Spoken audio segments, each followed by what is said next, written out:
So this is part two of racism, minus the Syracuse thing. We got a long way to go as to stopping racism. If it's going to stop by my lifetime, that would be a miracle. I do believe in miracles. Now, I was talking about the dude in school. His name was Umar or something or another. I don't know his whole name. But when he decided to start having all these black power things, I was down. Because I'm part black. I was down. And I thought that his cause was genuine and great.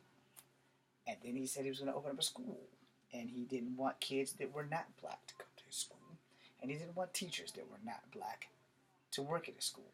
Covered that in the first video. Then he said some shit that hurt my feelings really, really bad.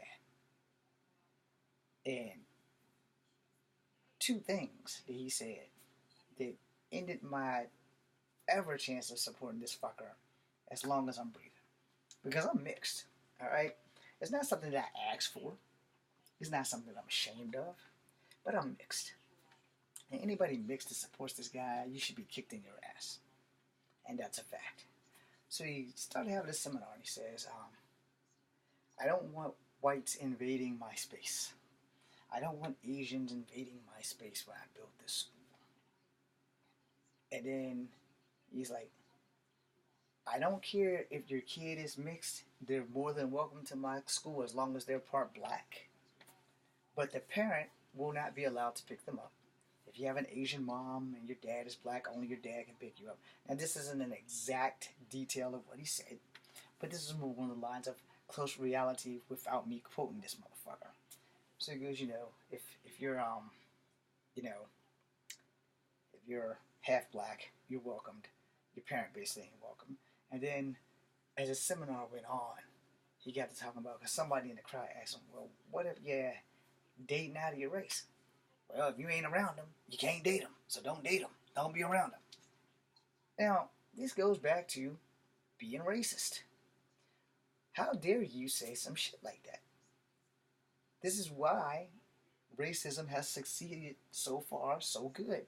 Because everyone on Earth is not necessarily racist. Maybe a little bit prejudiced. Maybe a little bit hypocritical.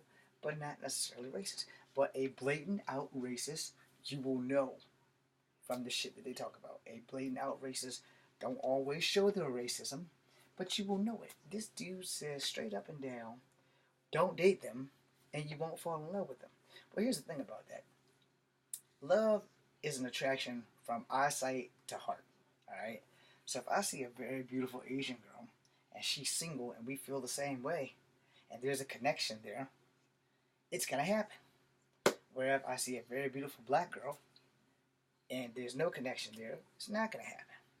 Or because of my experiences with black girls that traumatized me for life for black girls, which is why I stray away from black girls, because when you're staring down the barrel of a freaking handgun, things change very quickly. I touched on that, so I'll give you this long and short. I dated two black girls in my entire lifetime. The first black girl put my heart and I put her boyfriend on the James Williams Express when I kicked him off my porch, boots to ass, literally. The second black girl, we were both 14. Her 23-year-old boyfriend put a gun to my fucking head. It's not the first time. Actually, that was probably the very first time that someone tried to shoot me. But they tried to shoot me over a girl. I never dated another black girl after that. And you can condemn me for this if you're black. I don't give a shit. You can't kick my ass, and you don't have a gun to my head. This dude had a gun to my motherfucking head. And after that, I just lost all my trust in black chicks. But it goes further back than that. If you want the truth, let me take you all the way back down to the freaking first and second grade. When every black girl, except for one, her name started with the E. She was like my crush. Two, actually. The other crush was named Tutu. Both of those black girls were decent black girls. And they were before the last two that I was old enough to have serious dates with. But there were girls in between E and T, and they told me, because one name started with an S, and we had the same last name, and the other name started with an L, and her last name started with a T. And they told me, and this has stuck with me, and it has hurt me, and it stuck with me because they were actually right. What they said to me reigns in my heart and soul, in my head forever. And they looked at me and they said, James, you will never ever be good enough for black chicks because you're a fucking half breed. And they said it just like that. You're a fucking half breed. Now, both these girls was light just like me, which clearly means they also had some white in them, but they didn't have half breed features, clearly. And that was the thing that started the ball of me not really messing with black girls. I had E first, and she was exceptionally frisky, so that was bad. And then I had T, and she wasn't exceptionally frisky, and she was like perfect. And then she moved, so that ended that. But my very first crush, the first person who really exposed me to karate, was an Eskimo girl from kindergarten at Berlin, Moran. She wasn't in school long. Her father was stationed somewhere around here, and then they moved away. And to wherever she is, her name started with a J or a G, and I ain't never going to find her. And she probably doesn't remember my dumb ass anyway. But if you do, I'm here, and I'm single. Please don't have kids and not be single. Okay. And if you are single with kids, I'm not the guy for you because I'm done raising other people's kids. That was just a personal message to get that off my chest. So, in my journey, I have met some black girls that I thought were great. Then after I got to knowing them, I found out, that's just, they're not for me.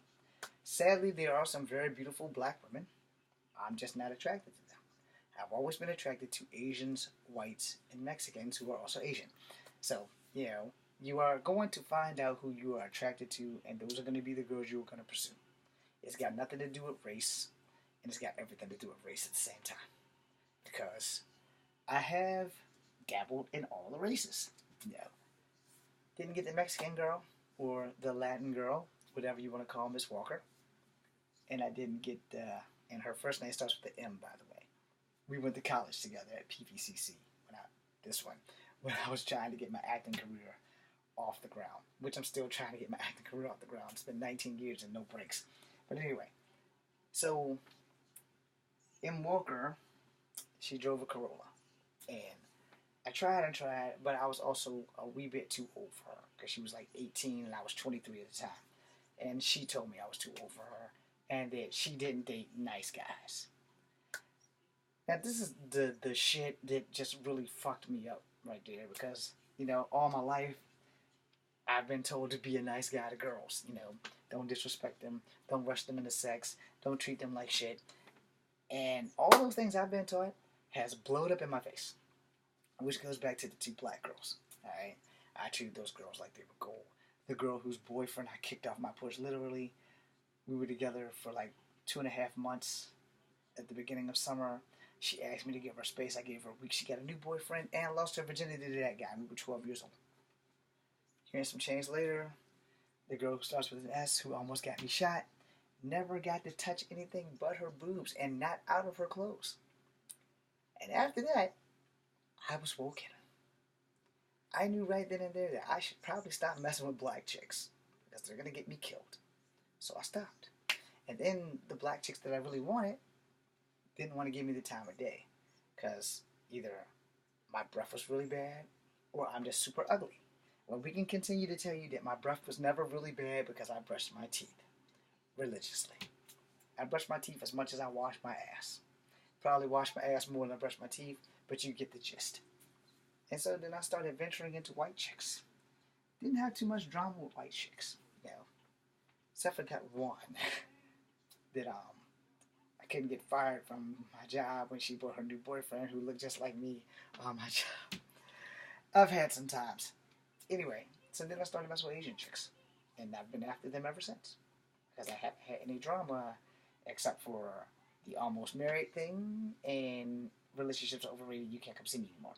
Alright? So that's how that worked.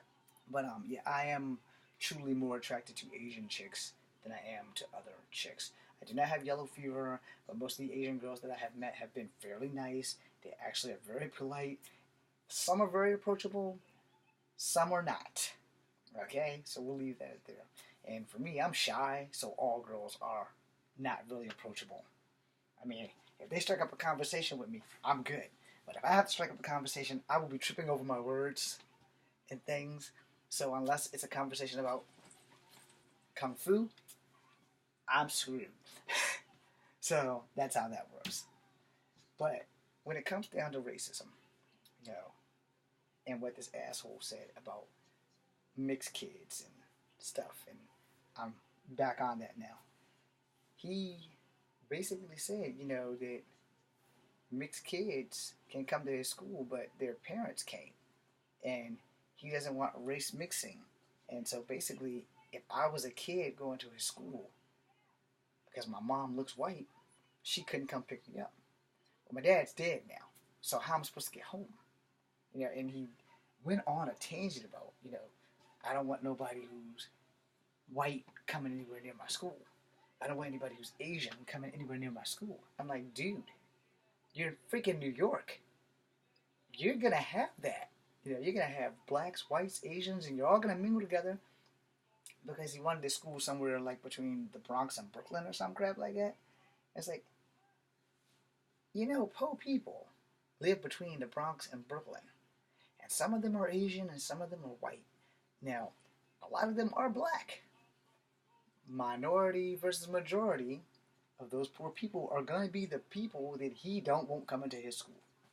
And then there was a big clusterfuck about it on the news, but not on the local news, but on the internet. And I was like, you know what? Once he started talking about interracial people and interracial dating and cutting us down because I'm multicultural, and I was like, this dude don't deserve nobody's support. Because let's be honest, if you are an American, and especially if you are a black American, there's some good news for you and there's some bad news for you. The good news is you are black and you are American. The bad news is that you may not know this, but all black Americans are mixed. Because you're either full black with slaves that were mixed, or you're black with Native American in you, or you're like me, black, white, and Native American. And your features will show, and your DNA will not lie. Now, you may have a lot more African in you than I have in me, which is highly possible. I don't really think so, though, because I think I have an equal amount of black and Native American, and then that, 5% white that's on my mom's side. So, it's like, I only said it's 5% because she's the only one in the family that looks white, and if you've seen the videos with me and my nephew, all of us came out exceptionally light, and we get darker, which most mixed kids do, except my mother, the sister under me, and my brother from her, because they could probably pass as white people, but I have better hair. Anyway, as I end this, racism is a thing that's not going anywhere because we won't allow it, because we won't all sit down at a table safely and have a discussion on why we hate each other for the one thing in the universe that no one can change. You can't change your race. You can't. So stop trying. But you can change who you are on the inside. You can become a more intelligent person. You can reduce your ignorance to knowledge by exploring other cultures, having friends of other cultures explain and break stuff down to you. Alright? I would never go to my Asian friends and ask them if it's okay for me to call them Rice Daddy.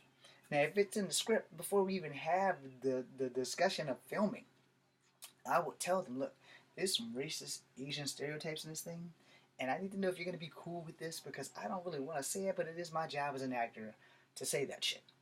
And I'm pretty sure that all those white actors that have had to make movies where they had to play racist people have had a sit-down conversation with the black actors and very professionally say, look, I want all y'all to know, first and foremost, this character that I'm playing is a straight racist.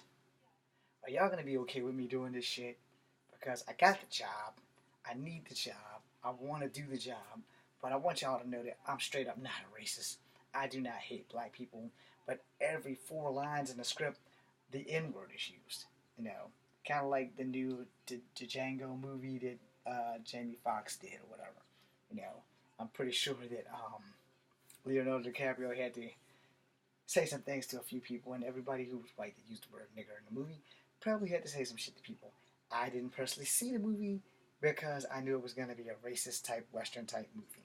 I did see the original. I didn't really understand it because there were subtitles, and I would have to go back and watch it again.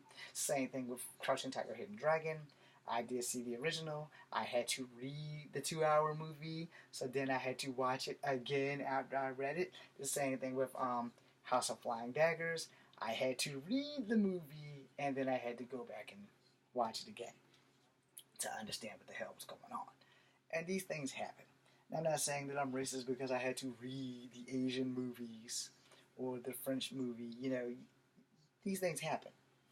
But, as an actor, you have to sometimes play the role that's given, and some of those roles are not exactly black people friendly. That's me putting it nicely. So I'm going to end this racist video by saying this. If we all take the time to learn about other people, their cultures, their race, their stereotypes, and try to understand that we're not walking in their shoes. We don't really know what's hurtful to a person until we say it. So if you hear that something sounds hurtful to a person, like the racist statements that I made in here about Chinese and Mexicans and whites and blacks, because I use certain words. I don't really want to run down this list, but I'm going to anyway. So for Asians and Mexicans, I use the slope and the wetback and the gook and the chink and the rice daddy. And for Native Americans, it was cornstalker, red man, Geronimo, chief, etc. And for white people, they only really have two racist words that black people give them, which was honky and cracker. Now, I don't even know where all these things came from. Oh yeah, and for black people, the word nigger, or chickaboo, or spook, those were some very hurtful ass shit that just came out my mouth. As a person of multicultural ethnicity, I have heard more than most of these things aimed at me during the days of school with half-breed this and half-breed that and all the other crap. So again, I don't have the right to be a racist, but I do have the right to inform you that there are some very racist ass things that we let fly around our mouth without thinking. So before you speak anything, and even if you're not even intentionally trying to be a racist, if it's like an acting job or whatever, that's fine to a certain extent. Just make sure you talk to your actors so they don't flip the fuck out. But in your personal life, before you call someone an ethnic slur, ask yourself, would you want them to do that to you? The answer is hell no, unless you're just butt fucking stupid. Then you deserve that shit. I'm James Williams Jr. Just come for having number 2. Be seeing you.